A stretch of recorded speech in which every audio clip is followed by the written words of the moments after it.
Hello and welcome to another edition of the Pro Wrestling Post podcast. On this week's show, Impact Emergence, Night 1 results and Night 2 preview. NXT Takeover, what to expect, what are we looking forward to, what not. SummerSlam. This Sunday, we'll run it down. All this and more.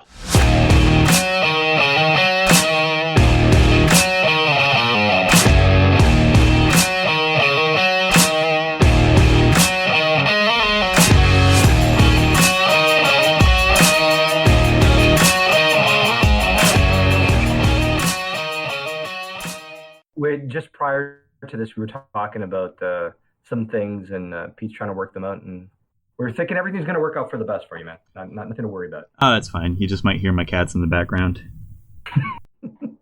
Hey, live audience. Excellent. Yeah. See, that could be a next route for us, a live audience. You never know. We could make some money, get some ticket money. Yeah, sell tickets to pets everywhere.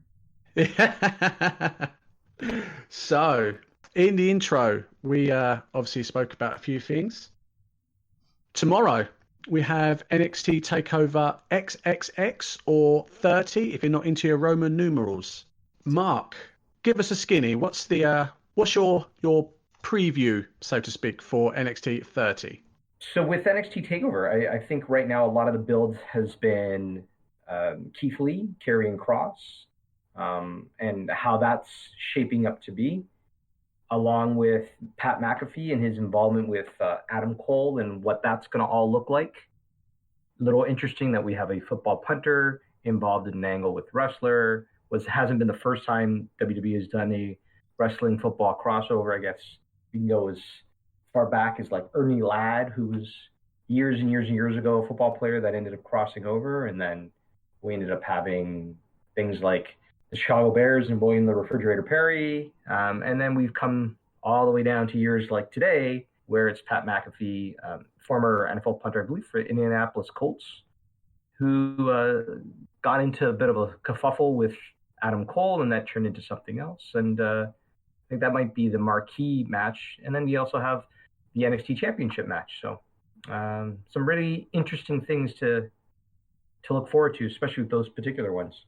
Yeah, for sure. You've got the as you said, the marquee there of the Pat McAfee. I mean, the build to that has been quite good. At the beginning, it wasn't really accepted that well online, at least. Anyway, who's this Pat McAfee? He's just some kind of guy, ex-NFL player who just walks in and starts giving mouth to Adam Cole, and now all of a sudden, it's spun on its head, and everyone is like, "Whoa, Pat McAfee! He punted Adam Cole's head off.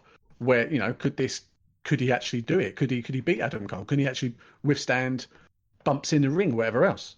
I mean, who I did see someone say that he's been training. Who's Pat McAfee been training with? Oh man, I've forgotten who it was, but he's been training with a legend, and even the legend has turned around and said that he's done really, really well.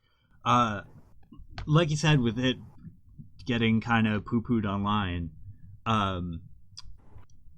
I mean, I get that. It's always kind of lame to see celebrities getting involved in the ring, but I think the last couple times there's been celebrity engagement with WWE, like Stephen Amell's match that won SummerSlam. I was about to say Gronkowski, but that wasn't all that great. It's been at least passable.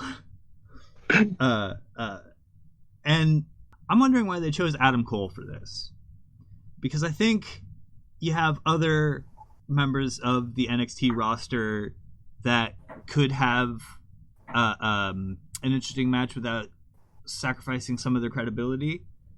I have in my notes here, I'm still not entirely sold on it. Seems kind of like a waste of Adam Cole to me.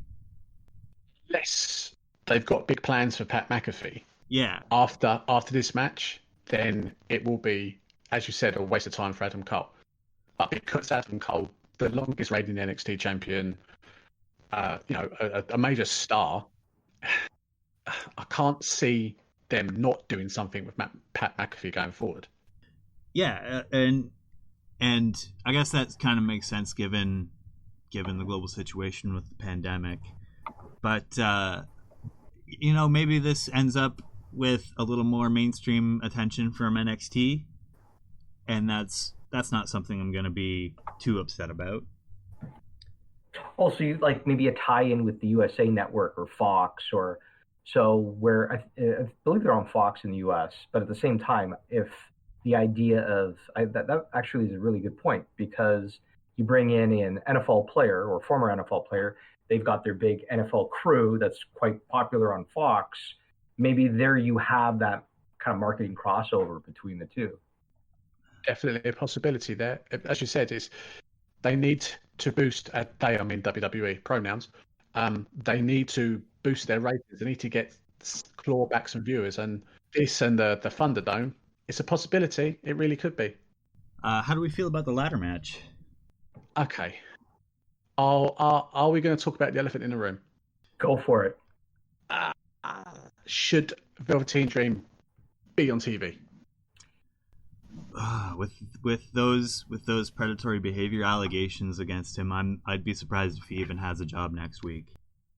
I'll say it's funny. It's not. It's just a phrase. But before he was taken off, apparently due to a car accident that he had, the allegations came out, and there was seriously strong allegations, and an in-depth investigation took place that found nothing, absolutely nothing. Even though it was all plastered over Twitter, there were screenshots, there was conversations, there was voice notes. Apparently, he did nothing wrong, and he came back, and all of a sudden, not even all of a sudden, everyone has clamoured and said this is wrong. This is, show us the investigation, show us where you've cleared him. And even more allegations have come out, and people's voices have got even louder. And yet they've pushed him into this ladder match. And it's going to take away the focus of pretty much the entire event, in my opinion. Yeah, which is a shame, because there's a lot of good stuff going on in this event. Yeah. I think there's there's the women's championship that seems very seems kind of important, seems like a big deal considering how it hasn't been a good year for the NXT Women's Championship. We've got Keith Lee against Killer Cross. Seems like a marquee match that we've been waiting for. Finn Balor versus Timothy Thatcher. It seems such a shame to see all of this be overshadowed by whether or not the Velveteen Dream is going to be involved, or if he's going to see any punishment for his indiscretions. What makes me angry, to be completely honest, is that being over here in the UK, I am in the eye of the storm. This is where the speaking out kind of originated from. And when it came out about Travis Banks, about Ligero, and things like that, WWE instantly, within a day or two, cut ties. Bang. And the evidence against them was damning, but it wasn't as public as the amount of evidence there is against Velveteen Dream. And I don't know what to say. I really don't. Unless they come out and say, this is the investigation, this is what we found, these people are lying. Unless they come out and say that, everyone's going to damn Dream. And it really makes you wonder how tone deaf Triple H is. How much is that Triple H and how much is that from above? Mm-hmm. Mm-hmm. It's so how detailed is this investigation that they went through? Like, how do you? There are screenshots that sure look like his abdomen. I mean, in images, how is it that you could easily cut ties in some instances, but do you feel that race might play a part as to why they're feeling that if they were to cut ties, that it's not it literally isn't black or white, and that they could face another set of circumstances? So if it's not speaking out, it might be racial. I think that is kind of a simplification of matters. I can't see the WWE itself willing to die on that hill over a race issue. He was allegedly grooming children online. It doesn't matter. That trumps race, creed, color. It's wrong. It's sick. It's disgusting. And I hope not that's their way of thinking. I mean, again, we're sitting here, three people looking at it from the outside in, not sure if they feel that one is more damning. When we can all think back to the Fabulous Moolah and how the Women's Royal Rumble was supposed to be the Fabulous Moolah's Royal Rumble. And then once everything came out about, I mean, there are those that still either support her or not, and the name was changed because they were afraid of that. They were acted swiftly on that. Do sponsors have to get involved? If money is to be lost, is that where the issue lies? I think that's probably a better way to look at it than considering any kind of racial aspect to why he hasn't been released yet. And I think it's possibly because there's all kinds of there's all kinds of advertisers and people who are now going to be casting scrutiny on them that might change what's going on going forward. Maybe wasn't Ridge Holland supposed to be in this match originally? Well, didn't he face Finn Balor and then? No, he faced Johnny Gargano. Johnny Gargano. NXT That's why. Gone. Okay. And Johnny beat him to get himself into the match. So yeah, you've got Johnny Gargano. There is Bronson Reed, Damian Priest, and Cameron Grimes in this 5-way. I mean, that's some great talent there. All come from the Indies, obviously, apart from Dream, who has come through the system. But that could be another great NXT ladder match. Mm-hmm. Got anyone to win? Won't be Johnny. It's, without sounding crass, the North American Championship's beneath him now. Yeah, I'm really starting to wonder if Johnny Gargano is starting to go in circles on NXT. Could he be under the hood? Could he be on Retribution? It could be anyone. They could just keep changing it up. Anyway, we're going off subject. You've got Bronson Reed, who I love. I've seen live over here at Riptide, and he blew me away. And I just want big things for him because he's a big dude. He's a thick boy. But I'm going to go with Damian Priest because he's looked amazing. I'm also with you there. So long. Damian Priest has been looking good on NXT, and he had I think he was snatched from Ring of Honor perhaps a bit too soon. I'd like to have seen him at least capture the Ring of Honor championship for a little bit. But he needs some gold around him to really cement his status in NXT. Well, our own John Call, actually, he picked Damian Priest too, much like you both. So I'm going to go a little off the grid. I've liked him. I liked his time in Impact. I'm going to say Cameron Grimes. Just something, he's fun personality. He's a little out there. And maybe that little bit of distinction. But I don't think I think we win regardless, if it's Damian, if it's Cameron, if it's Bronson Reed, we all win. Yes, yeah, for sure. Bloody new talent, shining a new spotlight on them. It's going to be good. And the women's championship, Io Shirai against Dakota Kai, bless me. That's, I mean, I've been a fan of Dakota ever since she turned up in NXT, and Io is just insanely talented. I've got big hopes for this match. Yeah, as I mentioned earlier, it seems like the women's division in NXT getting back on course. Like I said, it seems like it hasn't been a great year for the NXT Women's Championship. It feels like Charlotte was kind of a distraction going into Mania, and I'd like to see Io Shirai. I'd like to see Io Shirai retain, just to have someone in the past while who's had a lengthy title reign.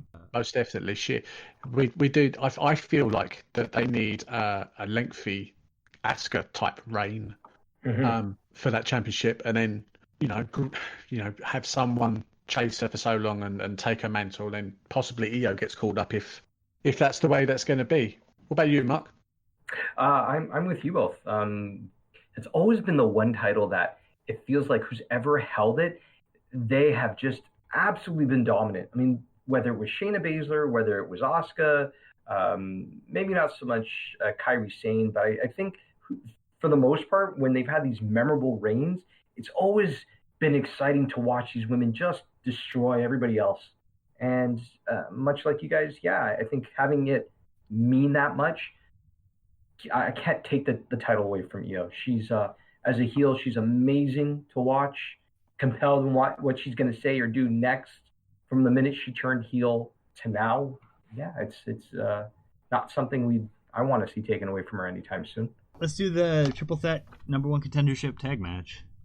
If I was booking a show, that would be the match I would open the show with. A triple threat tag. Breezango are entertaining as hell. You've got only Lorcan and Birch, who is, they do love a bit of strong style, and Legado del Fantasma, who impress me each and every week. Yeah, a bunch of great teams. Breezango just recently returned to NXT. Cards on the table, I'm kind of hoping they win. Yes. I think their return to NXT gives them the opportunity to kind of rebuild themselves as not only as credible contenders first and foremost, but also credible contenders who have that kind of silly side to them, like Edge and Christian. Mm-hmm. I do. I've said for the last 2 years I've had an Edge and ENC vibe from them. Truly, like they have kind of the same thing going on with the two pretty boys who are just kind of just into having fun together. What about you, Mark? Who's your pick? If Lorcan and Birch aren't put they to me are coming across like the team that's always so close and doesn't achieve, and always so close. They're perennial top contenders, the bridesmaid that's never the bride. So I hope that it's Lorcan and Birch on my side, but they seem to be putting a lot of steam behind Legado del Fantasma. Who I want, who I hope are two different things. Nothing against Breezango. I find that they're there maybe to make everybody else look better.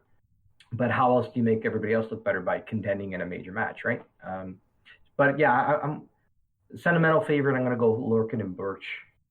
We mentioned Legado del Fantasma being fantastic each and every time we see them. I think they could get a good heel win. Mm-hmm. I think that could at least keep the title chase going a little bit longer for Breezango and Lorcan and Birch. Just kind of give us a little bit more delayed gratification moving forward. I mean, I think we're all excited for three fantastic teams coming together for this match. Yeah, I don't know if they're not shy from doing heel versus heel booking for a major title. So if it was Legado del Fantasma, it does put the whole idea, because they just had the Undisputed Era Imperium kind of like feud amongst them. So I can't see that being too far of a stretch, but maybe they don't want to dry up that well. But I can definitely see merits in Breezango too, like you guys have mentioned. So. And then we've got obviously the marquee match, the main event, the NXT Championship. So it's Karrion Kross, not Killer, Karrion, before we get told off, against the champion Keith Lee. This is wet my appetite. This is my kind of match. This is going to be, hoping to be, a nasty, brutal, stiff match, which, in my opinion, all championship matches should be. Mm-hmm. Yeah, they really should come across as more legitimate than some of the other matches. Again, we've got, like you said, two big guys going at it. Kross has had a really strong booking, and again, Keith Lee, limitless Keith Lee. We love ourselves some big guys who can move. Who do we got to win? Mark. So if I jump on, I'm gonna stick with the limitless one. I have a hard time having him work as hard as he did to get to where he has. He's had some bad booking, but the way in which he wins, I don't see it in being a way where it affects Kross and how he comes across looking. So whether it's DQ, whether it's count out, whether it's time limit draw, whatever you want to call, Kross still looks strong. Maybe even he winning by disqualification, which could very well be the case. So not losing it, who knows what this leads to. I think Kross and Keith Lee keep going on beyond this match. So Lee wins, but Cross doesn't look bad in the process. Yeah, I'm with Mark on this one. I think Lee's reign as NXT champion, I think, is kind of too important to end so soon after it started. And that was kind of my concern going in, was wondering if this was going to put a damper on Karrion Kross's momentum. But now that you have me considering a program moving forward between those two, and that's a very interesting prospect. I mean, they could tap into Mia Yim and how that part was Scarlet. I mean, they I know they did that a little bit with Johnny Gargano and Candice, but they could really play on a whole psychological side of things. They did that with Dijakovic, but who's to not say they can't? I'm sure Karrion is creative enough that they could, build that in some way. It's fun. I'm going to jump in that boat with you too. I 100% agree. I can see, as you both said, a longer program with these two guys. Possibly, I'm not too sure if it's been announced yet, but if there's a takeover over Survivor Series weekend, there could be a switch there. There could be some matches over NXT between the two, and before this year is out, Karrion Kross will be champ. But yeah, big things. I'm hoping at the end of year NXT awards, this would win the feud of the year. Oh, definitely. Okay. I'm glad we kind of glossed over Balor versus Thatcher, because I'm not prepared to drop one of my incendiary opinions on episode 3. So I'll just say down with Thatcher. Ooh. It's been thrown onto the card pretty quick. I'm not too sure why. We'll find out tomorrow night, I suppose. But yeah, it's my little wingman. He absolutely adores Finn Balor. I've been watching Devitt for 8 years, and he is one of my favourite wrestlers of all time. But if you're putting Balor against Timothy Thatcher is gonna, bind him up like a pretzel and have his merry way with him. Even the reinvigorated Balor we've seen recently. Yeah, there could be a program out of this. It could be a mini 4-week, 5-week feud coming out of this. But I think Thatcher needs to win. I mean, Balor doesn't need to win. Thatcher needs to win. And whether or not he's going to team up with his buddy Walter down the line, I don't know. Possibly. He might even get called up and help his frenemy Matt Riddle up on the main roster. But Timothy Thatcher needs that win to legitimize who he is, that he can beat the big guys, the big names. Sorry. That just about covers NXT Takeover 30. There we go. That's your NXT Takeover preview. Obviously, by the time you hear this, NXT will have happened, and we either look like complete magicians or fools. I'm going to say I'm going to look like a fool just before my wife gets there first, basically. So, with that in the rearview mirror, let's go to our pieces that have been published this week. Mark, we've had a couple of pieces this week that picked up some traction. Yes, we have really outstanding pieces. We're fortunate with all of our writers here at Pro Wrestling Post, with their writing, with their knowledge, with their history, with their commitment to growing. And one of them is what will be, I believe, either a 5 or a 6 piece on the history of Bullet Club. And Miss George Madden has been looking at the different reigns of those that have been running Bullet Club and who've been in charge. So part 3 has been subtitled Goodbye, Good Night, Bang. Only one person in Bullet Club is synonymous with using those words, and that was the cleaner Kenny Omega. So this piece talks about Kenny's reign as Bullet Club leader, and interesting introspective from Bad Luck Fale, if you look throughout it, on his take on Kenny's leadership towards the end of the piece. What was everyone's opinions potentially about this piece, about Kenny's time? This, when Kenny took over Bullet Club, was about the time I started really paying attention to New Japan. And also when I started paying attention, being the Elite and Carl Anderson and Luke Gallows, or Doc Gallows as he was then, That was kind of it all kind of reminded me of those early 2016 days of really getting into the wider world of wrestling after I came back to it in 2014. Unfortunately, I'm the opposite. It was when Kenny became leader that I didn't really pay. My interest in New Japan kind of tailed off a tad. I wasn't really that interested, to be fair. It was nothing against Kenny. It was nothing against Bullet Club. It was just I was watching so much wrestling from all around the world that I had to give and take. So I'm still subscribed to New Japan World. And since Georgia started this series, which was about a month ago, I think it was, I've kind of gone back in time to catch myself up and see what I missed. And reading this, you can see she's done a great job. She's done her research. She's done just a fantastic job. Yeah, so she's got tons of quotes from lots of interviews and really thorough on where Kenny Omega was before joining Bullet Club.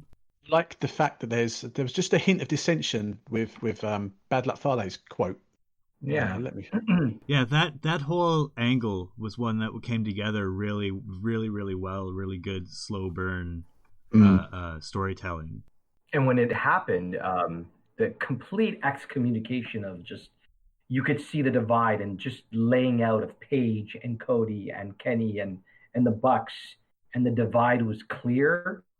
And the fire, we'll probably get into that into the next piece, but to see how they were once all united, and I'm sure that this clearly had separated them and led into what we see now with AEW and where they are. But it really made sense, and it really does differentiate between the two. At the end of the day, you can see that the close bonds that the Elite had obviously gave birth to AEW. So, all's well that ends well, so to speak. I mean, Bullet Club is still going from strength to strength right now, which obviously George will get to with part 4, I think, in 2 weeks.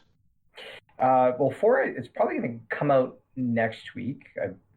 She's been pretty steady with each week having each reign, whomever is there, being a focal point.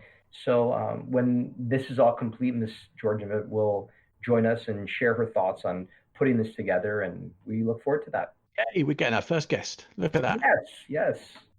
That was the first piece? Yeah, that was our first piece. Our following is an indie spotlight by a staff member who's been with us, I want to say, since January, maybe December. Am I in the same ballpark? Yeah. Clint is a photographer, Mr. Clint Dye, who's been photographing CEW in his hometown of Iowa and the surrounding areas. Clint's becoming a bit of a jack of all trades. He's written rivalry pieces for us. He's contributed a few on this days. But one of the things that he's done recently is an indie spotlight watch on someone that is part of a show that's taking place this weekend in Iowa. It is a Black Lives Matter show specific. And the focal point is the frontman, Josh C. I'm hoping I pronounced that right, Clint. When you listen to this, maybe you correct us on it. And the confidence, even in talking to Clint on the side about Josh C, is that he has such confidence. He's got the gift for gab, and he's going to be part of this Black Lives Matter show taking place this weekend. Tomorrow, actually. Well, when you hear this, it'll be yesterday because it's taking place on Saturday, the 22nd. Yeah, Josh C seems like someone who's shaping up to be the total package. Mm-hmm. He's very talented in the ring, very talented on the mic, and he's still very young. He's got tons of room to grow, and that's very exciting. That'll be very exciting to see. I can see this guy showing up in maybe MLW, maybe do some stuff on AEW Dark. Career's truly just beginning. What is interesting to note is that he's trained at the Black and Brave gym. And Black and Brave is owned by Tyler Black, Merrick Brave, and Tyler Black is Seth Rollins. So to see that he's been trained there, or that he trained there, is you can see that he's got a pretty noted background of those that are training him and that footing underneath him. I didn't know of Jarcy until Clint started writing about him. And I've waited for the piece to be published. I've read the piece. Totally piqued my interest. I have gone online to try and find his, because obviously you've both said that he's very talkative. He's very competent on the mic, and I've gone out my way, tried to find some promos of his on YouTube, and yeah, I can definitely see the similarities with The Rock. The confidence, the swagger that he holds. It is definitely the cusp of something good there, I think. And also, Clint himself has written a Black Lives Matter preview, which is on the site right now. So obviously, get your butts over there, read that, read this. Just fantastic content, again, from our fantastic staff. Yeah.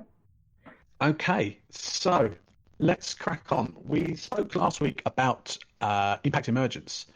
And Tuesday gone, they held their first night of Impact Emergence, and it was a damn good show. Pete, what did you think? I think that Emergence has been a very good preview of what Impact pay-per-view events are going to look like for the foreseeable future, at least. That X Division title match that opened the show, excellent choice for opening the show. Lots of high energy action. Rohit Raju pulling out the shock victory over Chris Bay and TJP. Heartbroken, absolutely heartbroken. I was like, no. I mean, he's a worthy champion, to be fair. I mean, yeah, he's been there for how long now? 3-4 years. At least 3 years, yeah. And you know, I wonder what really was going through Chris Bay's mind when he was making his decision to make it a triple threat. Because I haven't seen a lot of Rohit Raju, to be honest. I've been keeping up with Impact again for just a little over 2 months now. I started just before Slammiversary.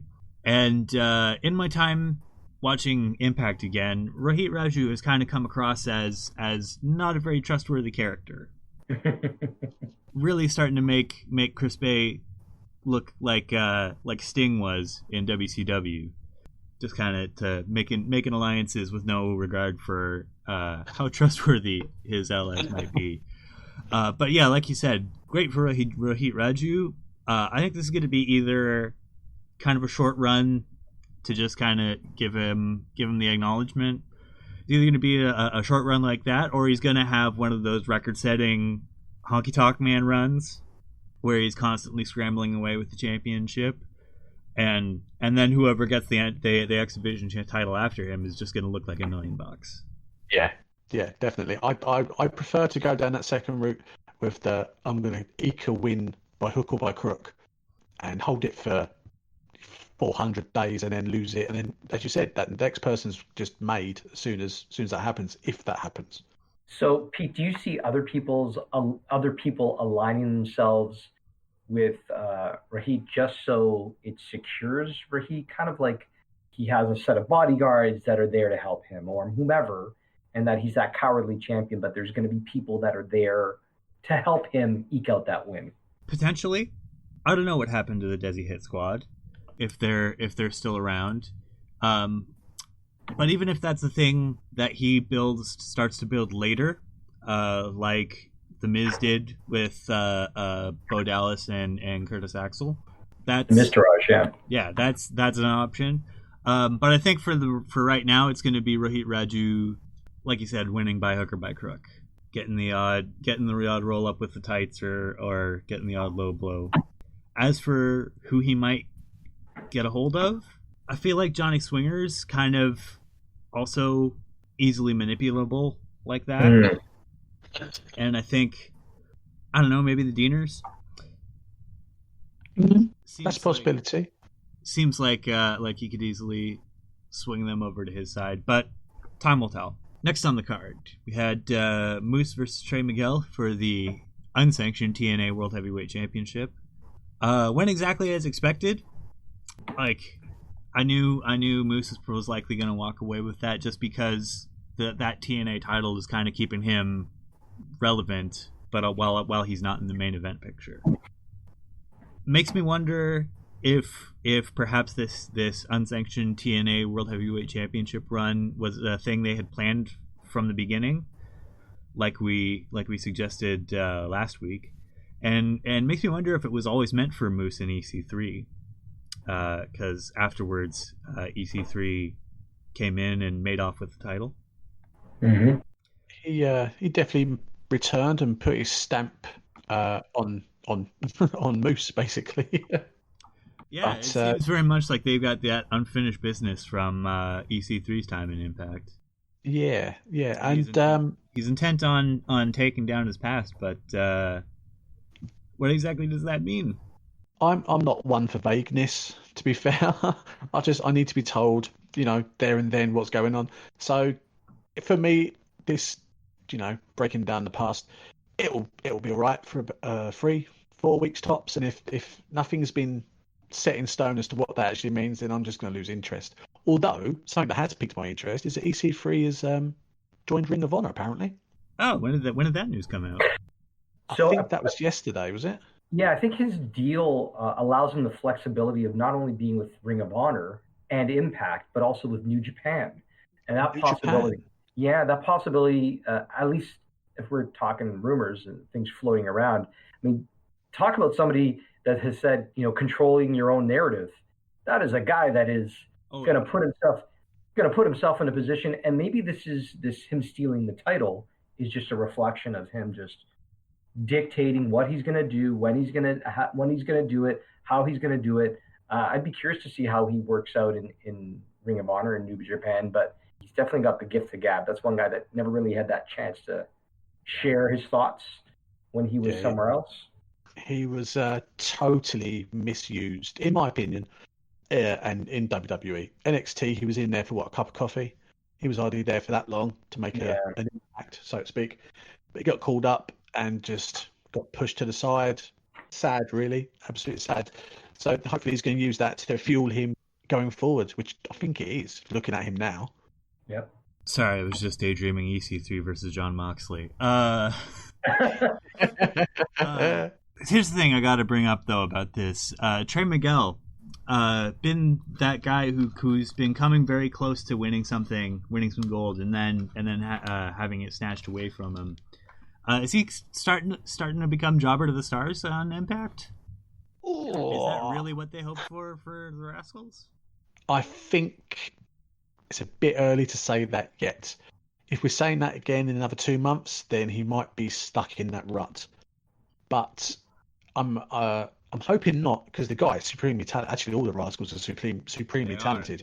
And yeah, it just might just be unfortunate booking for him. Maybe he could step up and see Rohit for the X Division title, and it could be a nice program there just to elevate him even more. But yeah, call me again in 2 months and I'll give you a definitive answer.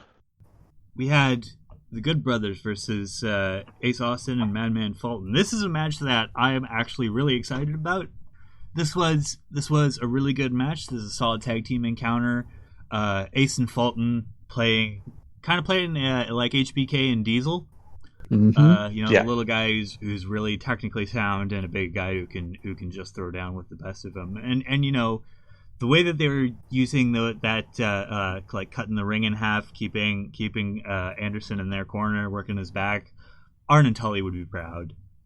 Makes me wonder, though, is that the end of this feud?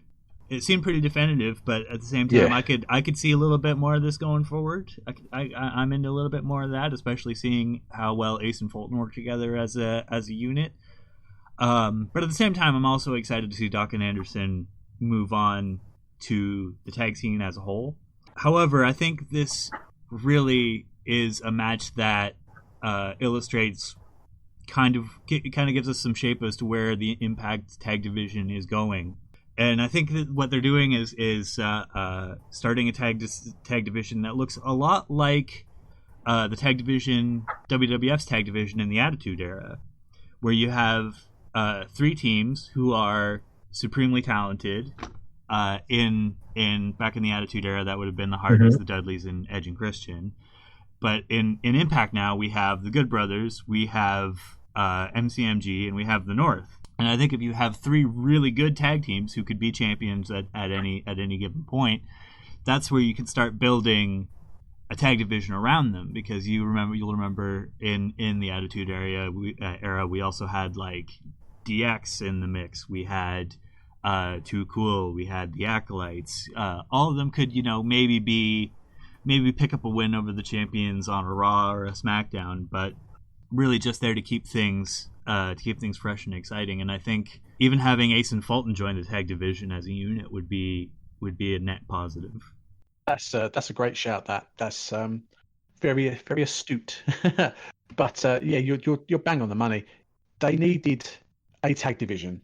I mean, the North were tag champs for just over a year. Does that say that there was no credible contenders, or were they that damn good? It doesn't really matter, because right now you have got a division, as you said, with three top tier teams who could elevate another three teams underneath them or any more. It's a great move by Scott D'Amore and everyone else there. Again, I'm biased because I love the Good Brothers and I always will. It was a bloody good match. Really, really good match. I can't say much more than that. It was just really good. And then in the main event, absolutely deserving of the main event, in my opinion, Motor City Machine Guns defeated the North for the Impact World Tag Team Championships. I think that even without the shock of MCMG showing up, this was better than their first encounter. Yeah. They had time. They had the energy levels were through the roof. Considering there was no crowd, it felt like they were, performing in front of 10,000 people rather than 10. It was a damn good match. And again, as you said, well deserved of a main event spot. It was tag team wrestling done right, done damn near perfect, in my opinion. Like I said, it's still, there are lots of differences from that earlier tag match, but still giving us those tag team fundamentals. The North doing very much the same thing Ace and Fulton were doing in the earlier match. Yeah, but just absolutely destroying them with backbreakers. But yeah, this is that was a really good match. I'd like to see more of it going forward. But at the same time, I also want to see Gallows and Anderson get involved. See, this, as you said, this is where things are going to get interesting, because you want to see more of the North and MCMG, but then you want to see MCMG against the Good Brothers. You want to see the Good Brothers against the North. It's the whole mix that they've got going on right now has made that tag division, well worth watching. Yeah, and Impact in their triple threat matches are usually blowaway matches, and we could easily see a triple threat tag team match between these three, maybe even a TLC match, though. Ooh, not quite what in Impact's wheelhouse. Oh, they could throw something together. All three, it could be hair versus hair match, and I'd still buy that triple threat. That would be amazing. Even though the Good Brothers don't have hair. Yeah, I didn't see that coming. No, Mark's been very quiet. I was just kind of just listening to you both. That's all. Kylie Ray Valkyrie with Rosemary's the ref. How did that all seem to go down? The Wrestle House match. Yes. Was it tight per se to was the Wrestle House match tied per se to Emergence? Not really. I think Wrestle House is the thing they've been doing, because that's been on Impact Wrestling regularly. Mm-hmm. Not sure how Wrestle House is going to end, but as far as a Wrestle House segment, yeah, it was among the better ones. Yes, as a segment, it was okay, but the match was just really quick, really quick. Which, to be fair, helped the flow of the card. The match was what it was, really. It was okay. I can't really say much more than that, just because the match itself was pretty short. Yeah, it was Wrestle House silliness. And who doesn't love the silliness? I mean, come on. So we've got night 2 of Emergence this Tuesday, yes. And I think you've got the card there, haven't you, Pete? I have the matches that have been announced for night 2. We got Brian Myers versus Willie Mack. I think Willie Mack could use a win after losing the X Division Championship, but it seems like they're bringing Myers in much hotter than they did last time. And again, this is an example of a match that could very much be anyone's. The only thing I'm worried about that is that I don't want Myers to go down that long losing streak route that he had on at WWE. Especially because it was one that didn't amount to anything until much later.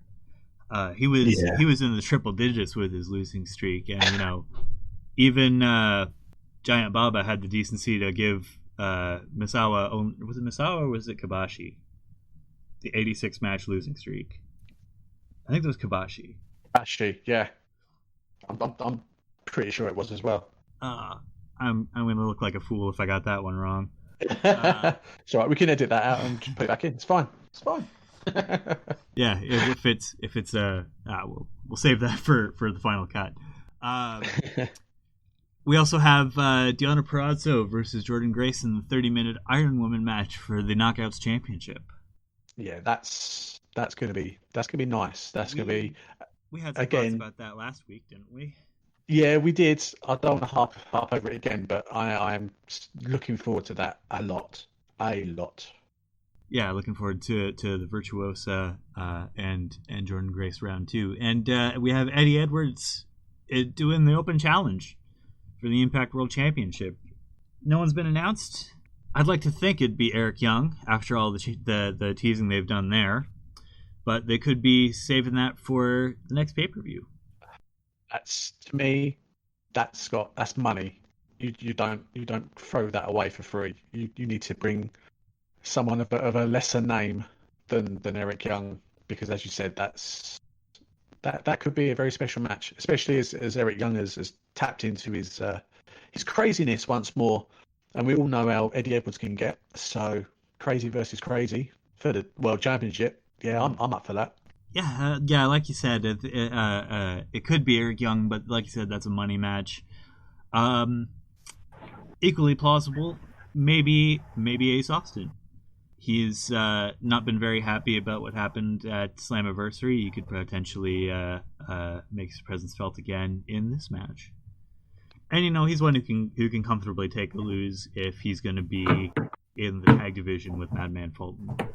Yes. Yeah, that makes more sense. Whether or not it happens, we'll find out on Tuesday.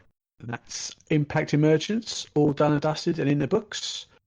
While we let you digest with that information, we have a few things to look forward to this week coming from the site itself, don't we, Mark? Yes, we do. Very excited about a couple pieces set to come out.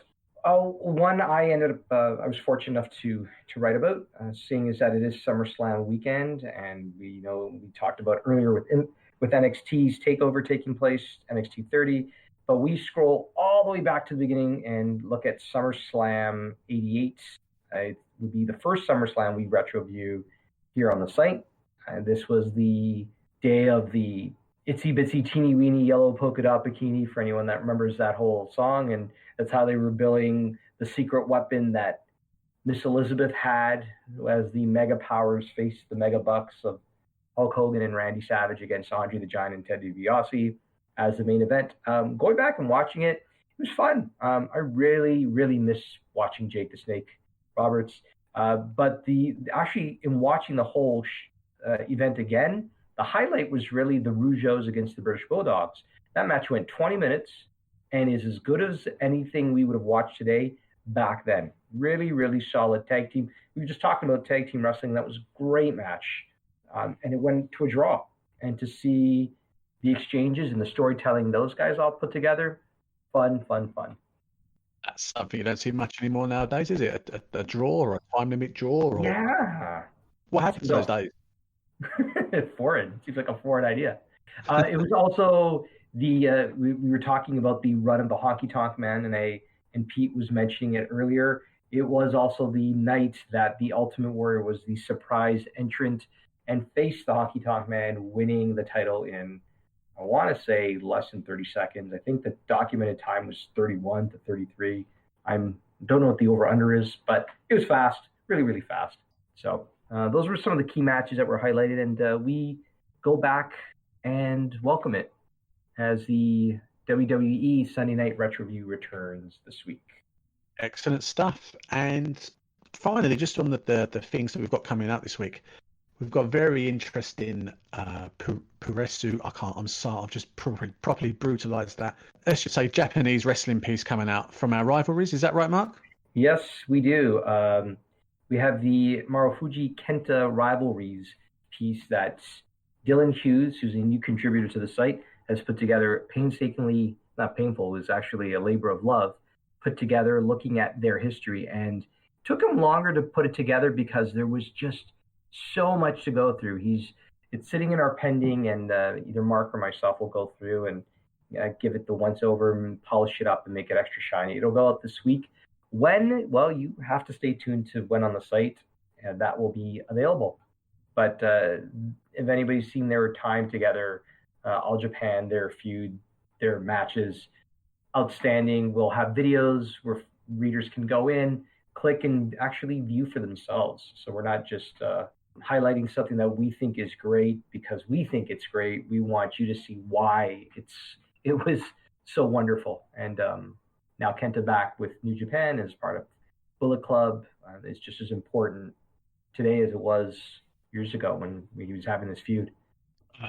Literally about half an hour before we started recording this, I had a sneaky peek and began editing that piece.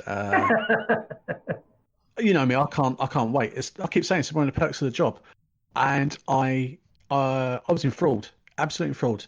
The amount of information that Dylan's put on that piece is quite extensive. The videos of the matches highlighted. Yeah, you need to spend some time watching them. They're just A-star, 10 out of 10 matches. Amazing. Absolutely great. Mm-hmm. And it's one of the few pieces to look forward to, in particular, that's special coming up this week. And there we go. And that's our things for push this week. Hey, anyone know if Lesnar was on Raw Underground this week? I didn't see him. Mark, did you see him? Nope. No? Okay, right. Then let's pass on Raw Underground and go straight to SummerSlam this Sunday. The biggest event of the summer and all that razzmatazz is back. It is being held at a kind of empty Amway Arena. Have you seen the pictures of the Thunderdome? I have seen the pictures of the Thunderdome. What do you reckon? Looks vastly different to what I expected.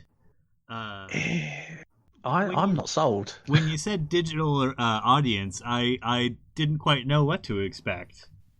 It certainly wasn't a wall of screens on the other side of the barricade. It's that's going to take some getting used to. I was reading earlier. Who was it? Someone said something. It might be Sean Ross Sapp who said that it's all well and good having these screens that are showing these people at home and everything else, but the atmosphere is still going to be dead. So unless they can pipe through some original crowd noise that could, either live or post or something that will go along with the match that you're watching, it's going to look and sound a bit weird.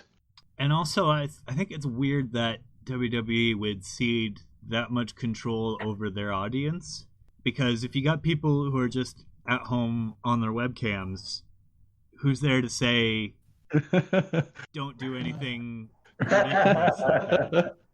We could have a bunch of coordinated people hold up one really big sign or something like that. Oh, that's just totally changed SummerSlam for me. I might not even watch the matches. I might just watch the fans on the outside. Oh, my word. Well, I'm hoping we don't get a pipe in of like an inappropriate video being shot like through somebody's window. And what are they? That's wrestling, but that's not what I was expecting to happen on a live event. I mean, of course, there's probably production people who can shut off the feed whenever, but that's just opening up a can of worms that I don't think anyone's quite prepared for. Mm-hmm. Someone's got to be quick on those buttons. Yeah. Oh dear. So I'm just wondering though, what are the plans for this moving forward? Does WWE have plans beyond Thunderdome? Hey. We've heard that a few times, and it doesn't get old hearing that. I just thought I should get the official one on the podcast. There you go. Trademark it, my friend. If you don't know what we're on about, Go back and look at some old Mad Max films, folks. But yes, we're recording this before SmackDown airs, so it's going to start tonight. Apparently, Vince is going to be the first person out, obviously, because it's Vince and it's his baby.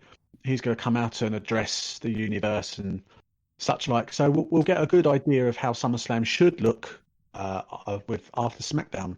The card, obviously, as I've just said, SmackDown's still got to air, so there may be 1 or 2 matches to be added. Have you seen the cards, folks? Is there anything there that tickles your fancy?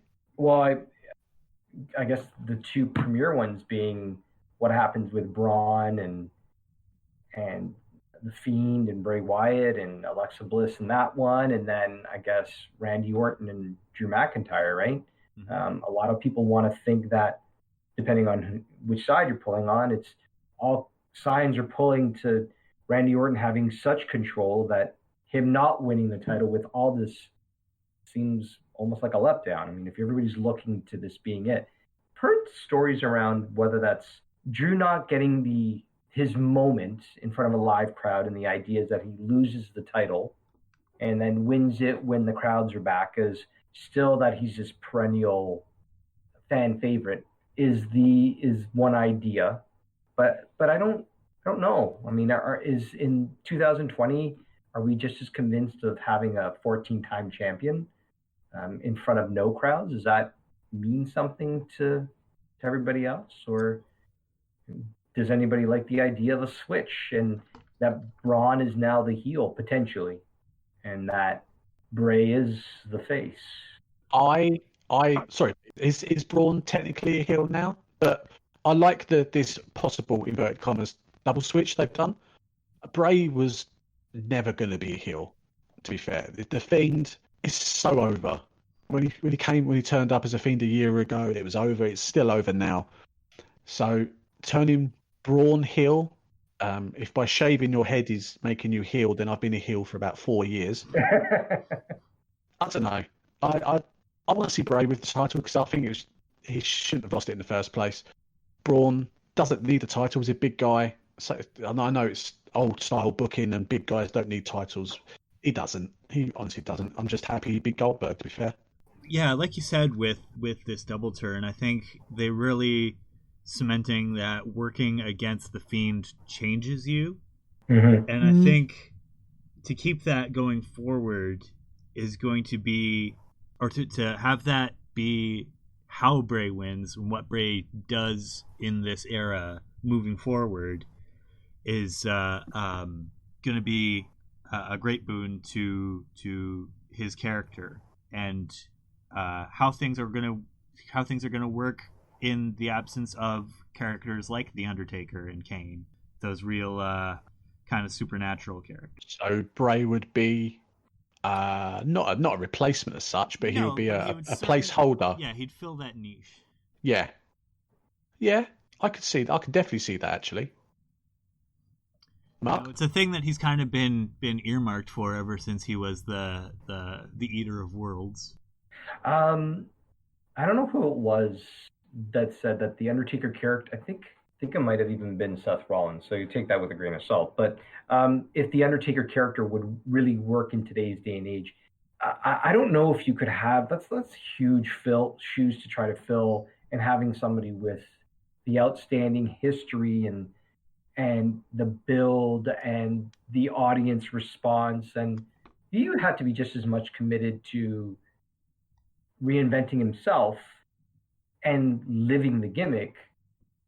In watching Last Ride, to see 25 years to be that character, to be all that it is, The Undertaker, that's a lot to expect out of Bray Wyatt, whose father was a really credible wrestler and grandfather was a star wrestler too, to try and live this gimmick and continue to keep it fresh and new and interesting, because the character itself was complex and there's different layers to it. How they do that, I don't know.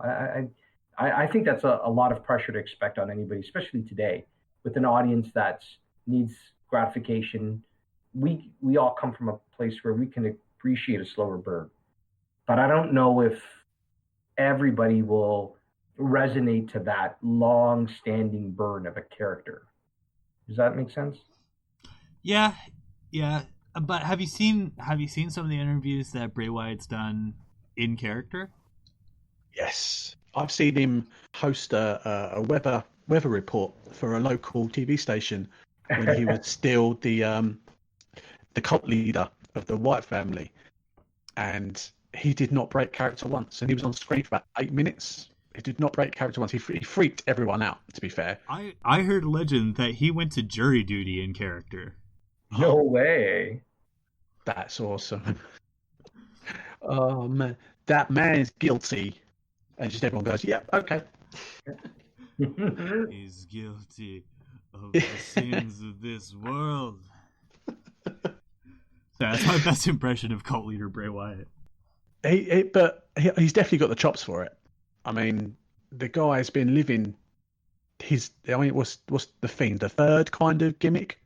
The cult leader, the Reacher of Worlds, and the Fiend. Yeah. And then you've obviously got the Funhouse as well. So, he's got the chops for it. He could definitely do it. Whether or not he can be given as much free reign as what Taker was is a different story. Obviously, Taker earned that. Personally, I think Bray's earned it, but my opinion counts for nothing in the end of the day.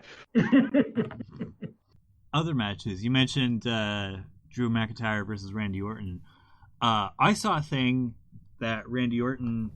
Did he tweet it or did he put it on Instagram? He said something earlier today to the effect of he wanted his last match to be against Cena at WrestleMania to be the one to break Ric Flair's 16 world title record. I saw that. Between the both of them. So they'll both be tied at 16. Yes, they would both be tied at 16. And he said Cena would be heel. Cena would be heel? Yes. Wow. Which maybe that's stretching it a little bit. Maybe that's the hint that Randy wasn't being too serious.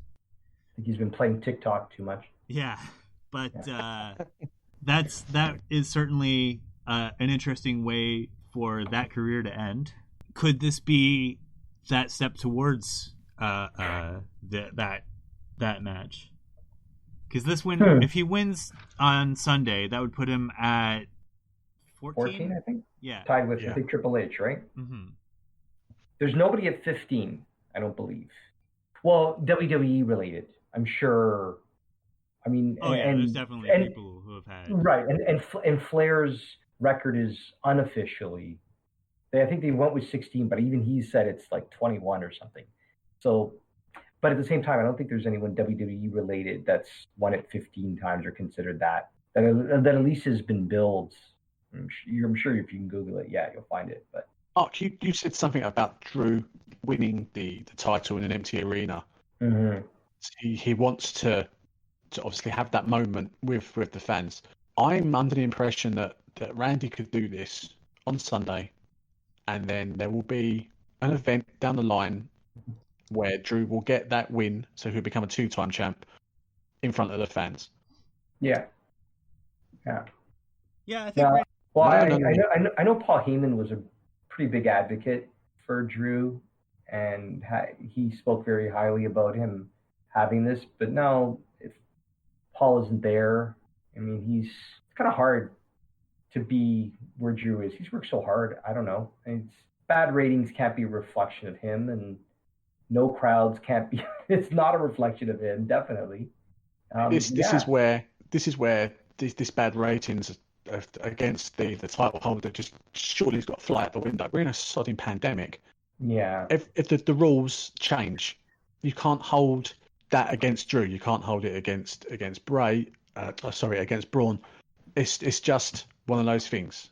Mm-hmm. So I'm hoping that all that is complete and utter BS. That there is some level of compassion over there in Titan Towers, but I just think it's harsh. Truly, to go for Randy just because he's at least a bankable name, whereas I think the average mainstream viewer probably, or the average mainstream audience member wouldn't really know much about Drew McIntyre. apart from maybe that he was in WWE before. Yeah, it's a shame if it does happen, but then, as I said, and as has been rumored, Drew could get his WrestleMania moment again in front of a live crowd. Moving on, could there be a possibility that Asuka could become Asuka 2-belt? Not against Bayley and Sasha Banks. It's a shame, but I think you're right. Yeah, just because I think Bayley and Sasha as a duo are too much to contend with, and especially if they're going to be accompanying each other to the ring for these matches. Now, if it were a triple threat match, I think maybe that would be a different story. So then we go back to, is Asuka being pooped on from a great height once again?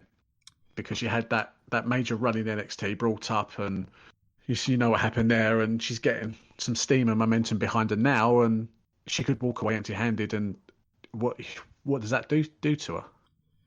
Yeah, we end up with Asuka very much in the same position she was after being called up and winning the Women's Royal Rumble. That's just any thoughts, Mark?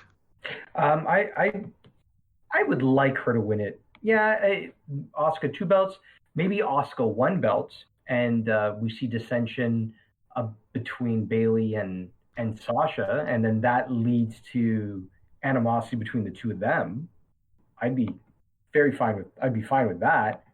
But Asuka winning something, walking out, and the other being blamed for that title loss, I don't have a problem with that. I think that definitely sets us up for something special.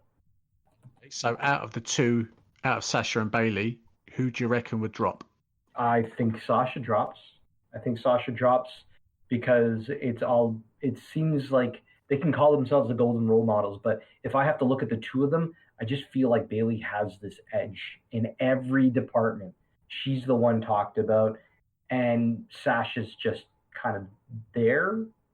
But if I had to pick one, I think Bayley abandoned Sasha in a moment of she needs help, and Sasha retains, Bayley retains, but doesn't reciprocate that favor, and could ultimately cost her the title. Could cost Sasha. If that makes sense.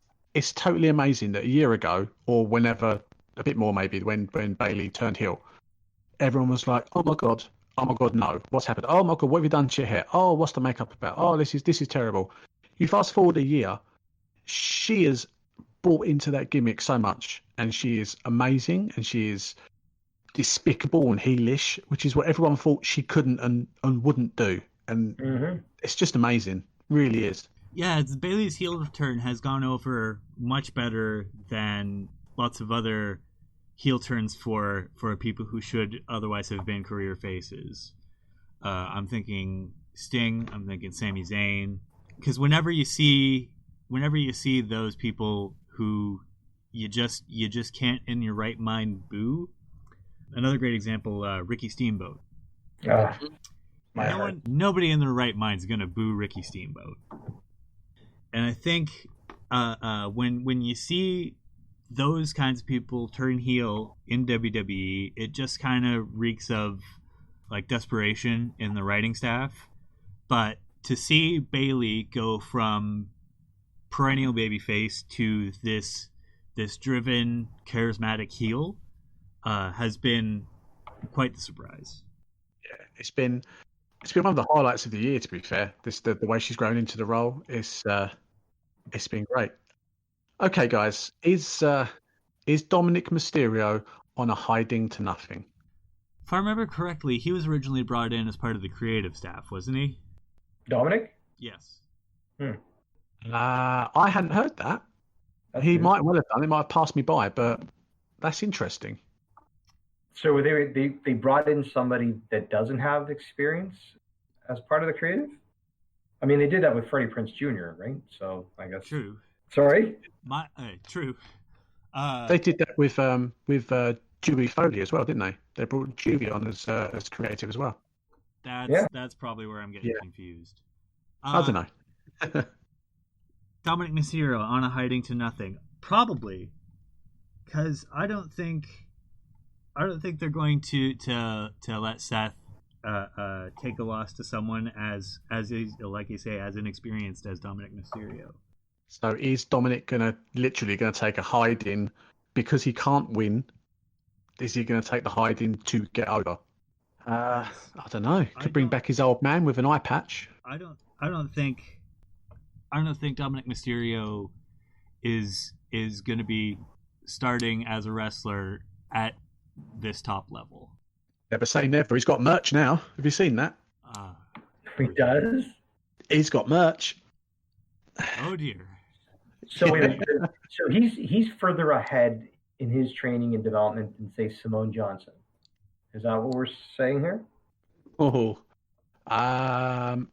personally, I'm not saying that because I don't know what goes on behind closed doors. But he's on a major pay-per-view, and Simone, I don't think he's even been on an NXT show yet. No, not yet.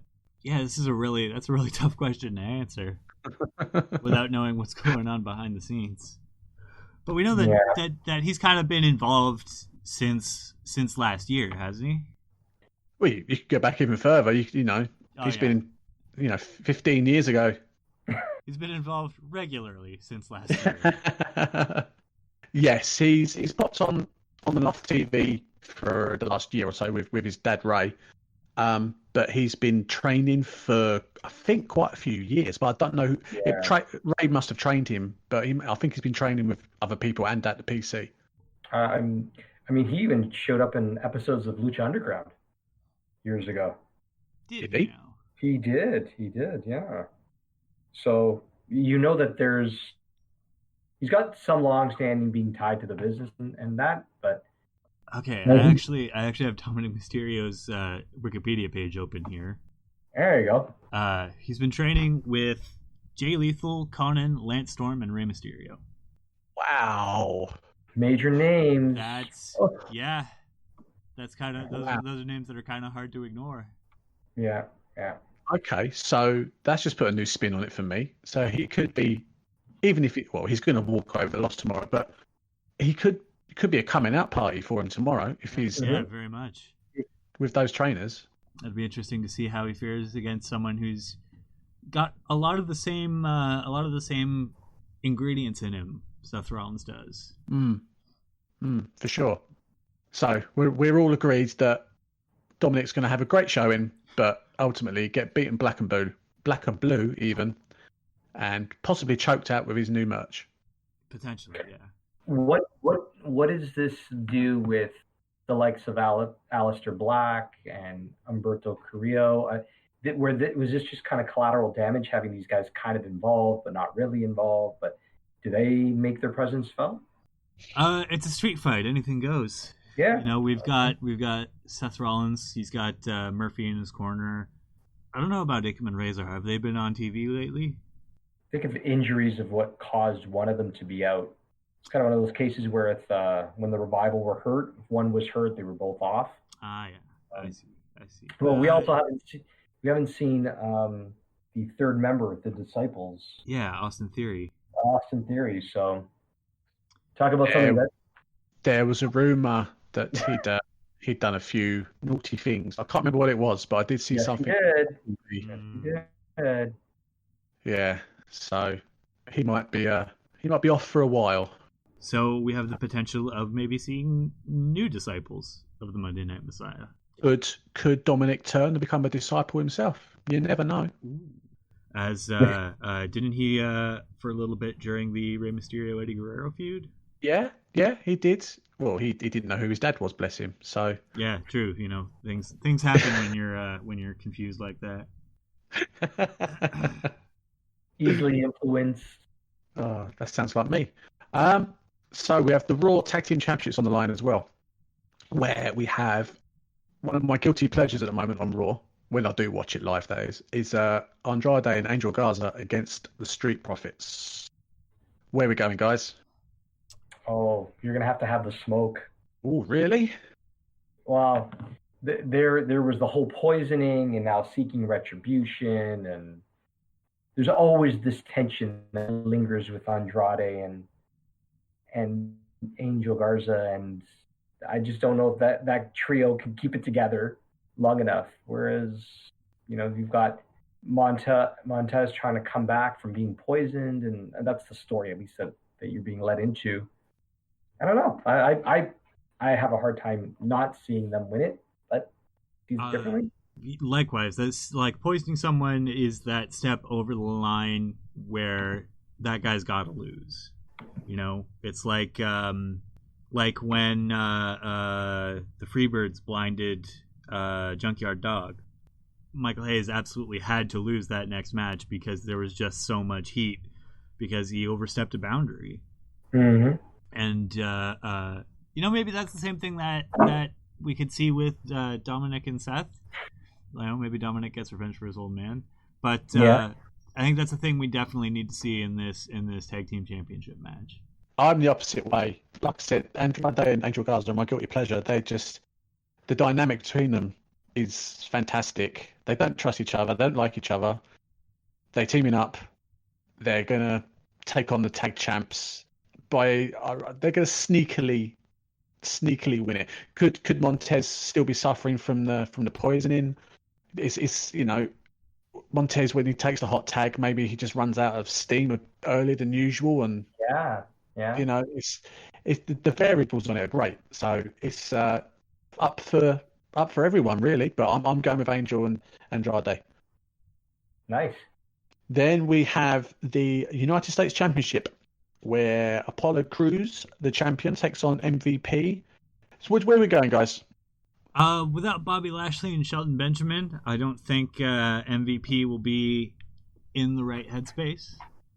And I think Apollo Crews could easily send him packing. And you, Mark?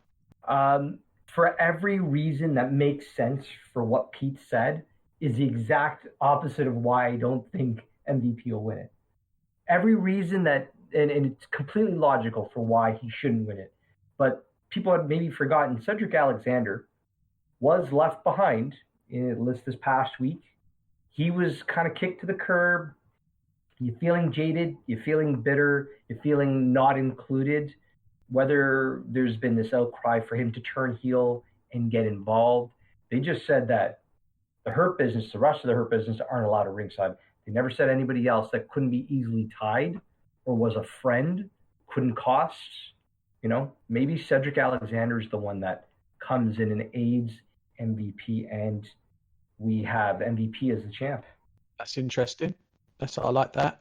As you said, it was just the Hurt Business and not allowed at ringside. So, maybe in the style of Ted DiBiase, he's gone out and booked someone else to be as heavy. Yeah, it could happen. I'm going to go with MVP just because Cruz has had the MVP's number for the past 3-4 weeks, and WWE booking, there's going to be a switch at some point. So why not do it now? Yeah. And that leaves us with quite possibly the most news story match of the card: Sonya Deville against Mandy Rose, hair versus hair. I take it we all know what happened earlier this week. I don't. You don't? Okay, so I don't know what day it was. This is obviously recording Friday, but earlier this week, Sonya Deville had the police called to her address because yes, had the police called the police as someone tried to kidnap her from her home. And Mandy Rose was there as well. Yeah, she's the friend that she fled with. Yeah, so they fled the house together while this complete a-hole got arrested and tasered and probably a swift kicking as well. See, yeah, that happened this week. So hopefully both women are okay. I'm sure they are. They're professional enough that they'll put on a great match this Sunday.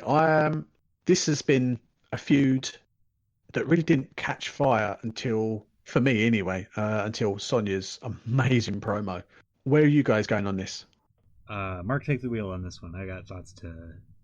Okay. Right now, even if she loses, which is what I'm thinking, right now they're really trying to, it seems like they're giving all this motivation towards Mandy Rose. She's got the retribution. Her hair was cut. I've read things about Sonya wanting to cut her hair anyway. So if what I read has anything to do with it, even losing, Sonya has still come out looking like a champ. So I'm gonna call for Rose to win, but Sonya losing her hair is just another sign of just character growth, and losing your hair doesn't make you lose. So yeah, so I'm pulling for. I'm thinking that Mandy Rose is gonna win, and Sonya's gonna have a new look. Yeah, I'm 100% with you on that. There's Mandy's got it. She can be the next big face behind Sasha, Bayley, Charlotte, and the hair, the look, it's part of it. I can't see her losing because of that. And as you said, Sonya can take the loss, can take the haircut, because as you know, a new side to her character and everything else. It's yeah. I just want. In all honesty, I just want a great match. I just want to see both women want to tear each other apart. Mm-hmm. Mm-hmm. I'm with you there for just wanting to see a great match. Yeah, I'm also in with Sonya taking the loss, because I think like you said, she can come out looking like $1 million because she's got the fighting experience behind her. Part of me wonders how the potential of Mandy losing would factor into that storyline between her and Otis. Like, could something happen with their romance should she lose?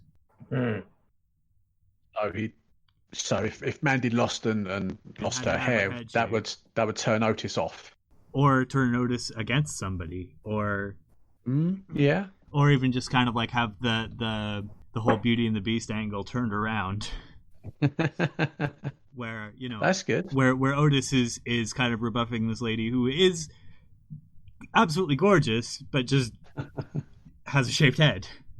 Yeah, it's hair; it'll grow back.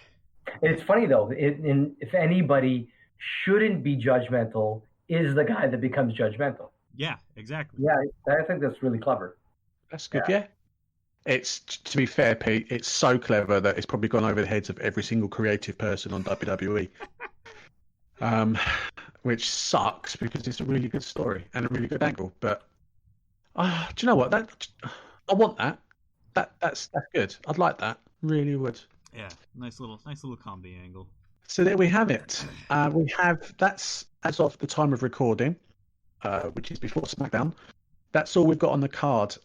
Can we see anything? Any possible matches? I'm not going to talk about kickoff matches or anything like that, but anything that's added to the main card, do you reckon, coming out of SmackDown tonight?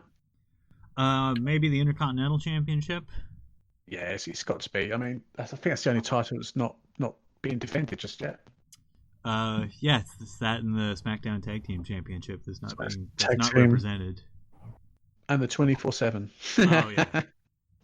I keep forgetting that thing even exists. It's always defended. Yeah, so does creative. I was saying to somebody earlier, I'd love to see him defend the title in a 7-Eleven and be stuck there for 24/7 and see what happens. And they just keep a camera, like a surveillance camera. See, like, it would kind of be kind of the homage of the Booker T Stone Cold fight that happened only they're confined, and that's a match in a 7-Eleven. You see, like, shelves overturned, hot dogs tossed, all of that. And then he's like, you really defended the 7-Eleven 24/7 title. Oh man, see, we should so be on the creative, which is would make things so much easier and so much better for them. Oh dear, but yeah, the IC SmackDown Tag Team, that's got to be on this. I mean, but I don't know where they're going as of tonight, because everything's still up in the air. I mean, it's what time is it? It's 9:15 my time, which means that, you know, Vince has still probably rewritten the script about 17 times. Mm-hmm. Mm-hmm. And he'll write them 17 more times before Sunday. There we go, folks. That's our SummerSlam preview all done and dusted. We hope you enjoy. Once again, we hope that we're right and we look absolutely awesome and mega brains. That's the end of the show. Pete, where can people find you, mate? You can find me on Twitter at Pete Probably, though you can also send carrier pigeons. Actually, don't send carrier pigeons. I have cats. And yourself, Mark? You can reach us at on Instagram at the Pro Wrestling Post, on Twitter at either at the Mark Madison or at Pro Wrestling PST. Please connect with us, engage with us, and you can find us on Facebook. We just hit a milestone. We're over 2,000 likes for our Facebook page. We're pretty excited about that, and we continue to grow. It's pretty exponential. And you'll find some of our pieces there too, kind of spread out sporadically. Yeah, it's been a great year so far for us. I know wrestling's taken a major hit, but I think because of that hit, a lot of people have been looking for wrestling in different ways, and we seem to have picked up a fair few new people to read our stuff and hear our dulcet tones. Mm-hmm. I'm Mark Blake. You can catch me on Twitter at MarkBlakePWP. This is the third week of recording, and I still haven't heard if anyone has DM'd Pete about his Twitter handle.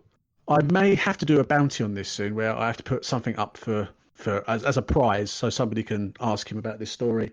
But we shall cross that bridge later on. So until then, we shall see you next week. Many thanks, and bye-bye.